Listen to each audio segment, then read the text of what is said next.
Welcome back, everybody. It's been a minute, and for that I'm sorry. It wasn't intentional. I feel like I gotta put that out there. Life just got busy. Business has been booming, busy. Family's been busy. Life just got busy. Had a lot on my plate. Couldn't find the time to upload anything. I have been recording footage.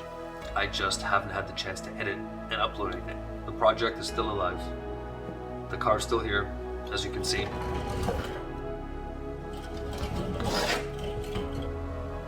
Don't ask me why.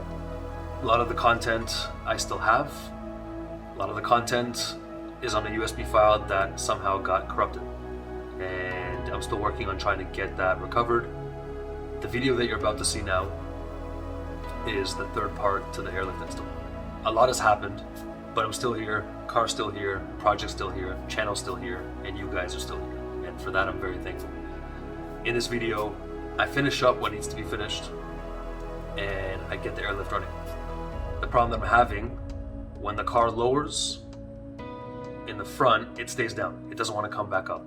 And for me, after the video, after the fact, now knowing this, for me to lift the car back up, if it's fully bottomed out, is basically I have to go to the front, and once the bags are fully aired, I have to lift the car up a little bit, and then it bounces up.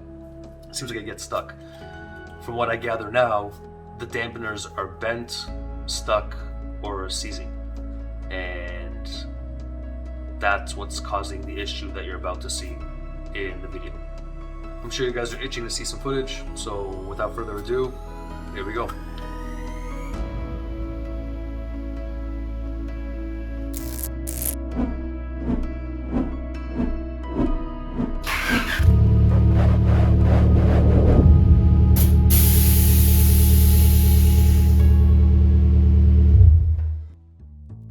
Last episode, we were going through the installation of the air struts, the airlift system. All 4 struts are in, all airlines are in.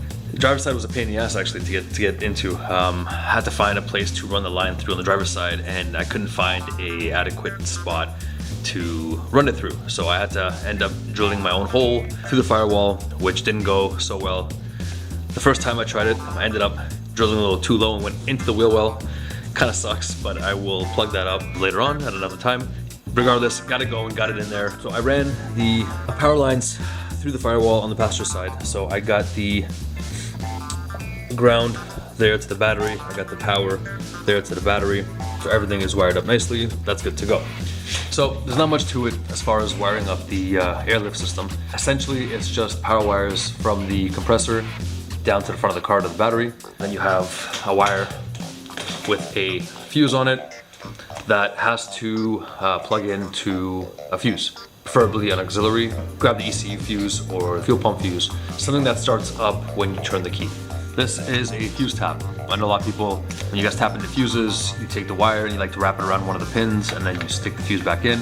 It works and it's great. Not the safest way to do it though. I mean, odds are as long as the fuse is in there and the wire is wrapped around tight, it should be okay, but for the extra $4, I would rather do it right. Enter this little bad boy. So after we do that, the other thing we need to do, that bad boy there. And then once we're done with all those, we have the main plug that goes into the manifold. This is the power wires here that are in the engine bay now. So this will go here, and that goes to the compressor. And that's about it. Without further ado, let's get to it. So I just finished wiring the accessory cable, or the power cable, to the accessory. Ended up putting it to the fuel pump. The fuel pump only comes on when the key's turned. That's where I would want it. So there's the red wire, and then there's the fuse tapper. Put that in, put the 15 amp fuse into the fuse tapper, and then plugged it into the fuel pump fuse. So that should be good there. I got the power cable ran through. I just got the auxiliary signal cable. Now what we have to do is this guy here, which connects to the controller. So what I'm gonna do is I'm gonna run it the best I can behind the dash, come out the middle, and I'm gonna leave it exposed for now, just so we can test everything, make sure everything works. And then once everything works, I'll tuck it then. For now, I won't worry about it. Yeah, sounds like a plan. Let's do that.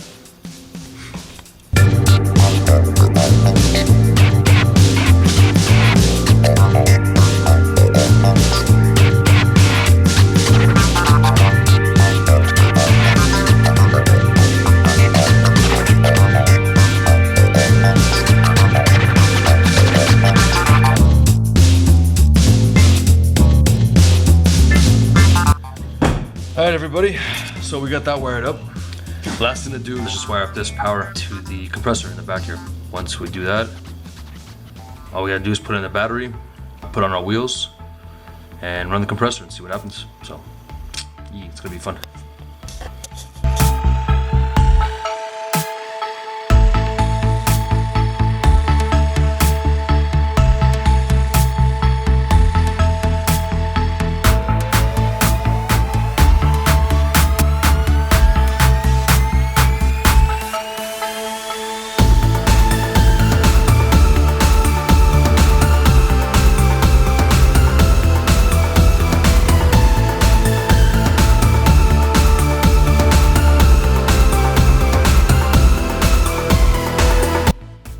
Alright guys, so everything is wired up. The last thing to do before I install the battery is that boy there, and we just snapped him in. There you go. That's in. And I believe there's nothing else to do. What we gotta do now is, well, what I gotta do now is put in the battery, wire everything up. We're gonna sit in the car, we're gonna turn that fucking key and see what happens. All right, boys and girls, here we go. Fuel pump on. No power.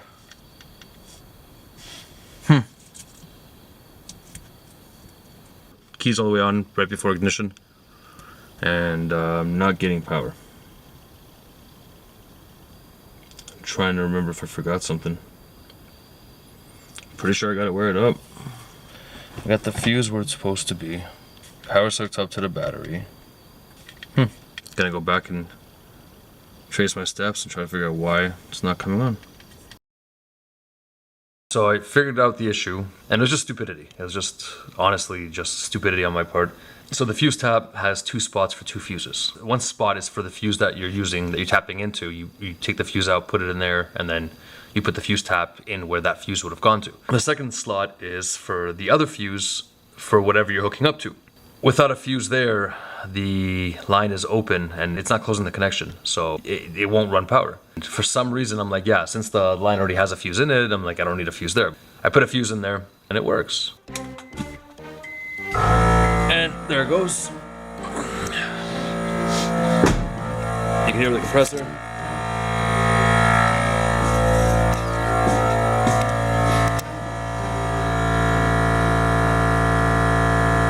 I'm gonna go get the wheels out of the shed. I'm gonna drop the car off the hoist. I'm gonna back it up a little bit off the hoist, and we're gonna run it. We're gonna calibrate it. Oh, I'm so excited, shit. I'm excited as fuck. Apologize for the cursing, but yeah. Car's down. On stocks. We'll get the car off the ramps, and we'll play with it outside tomorrow. I can hear the compressor leaking. Sorry, the tank leaking. So tomorrow I'll Teflon tape, seal it up, and then we'll take it outside and we'll play around with it. But right now I'm tired, so I'm gonna go to bed. Yeah, I'll see you guys in a second. Welcome back.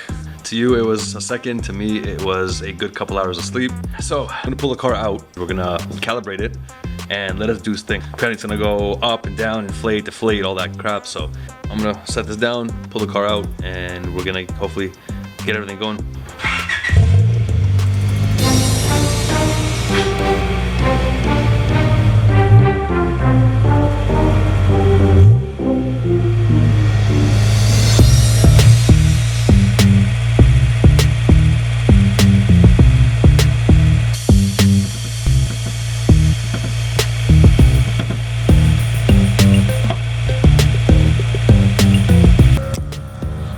So we bottomed out, I tried to air it back up, rears went up, fronts did not. I don't know why. I'm sure you guys heard the noise when it was going down, the bloop, bloop, bloop, bloop. I don't know if it's stuck on the control arm. I don't know if the control arm ripped the bags. I don't know what's going on right now. So I put it into calibration mode. Hopefully that is going to fix the issue. If not, it's gonna suck because I can't even jack up my car right now because the car's on the floor. So it's gonna be really fun. I'm trying to see if it's going up right now. Shit. All right, well, we're gonna hope for the best. Hopefully the car does get up in the front. And yeah, we'll go from there.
So we did the calibration, didn't seem to help at all.